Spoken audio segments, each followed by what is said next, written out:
Pitas tayo ng mangga. Pitas tayo ng mangga.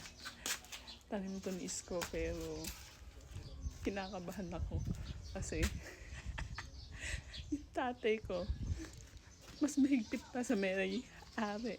So, bago ako maunahan nung mga nagnanasa sa mangga na to, pipitas na ako. Hindi ko lang alam kung anong sasabihin ng tatay ko. So, yan siya. Pipitas na ako. Pero parang gusto kong unahin pitasin to yung nandito. Kaya lang kasi medyo maliliit pa to. Pero hindi ko pa kasi natitikman to eh.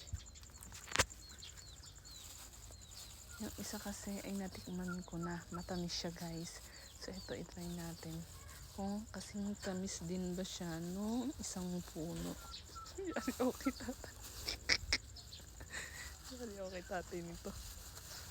So first time kasi namunga nitong puno ng mangga na to. Hindi pa natitikman yung bunga. Ang dalawa siya. Hindi nagtuloy yung isa yun. Ganito talaga itong mangga na to. So pitasin natin yan. Yeah.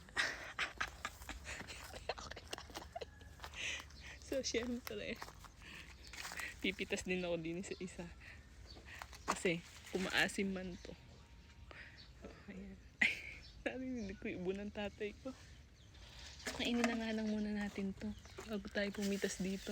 At baka lalong magdiwala yung tatay ko.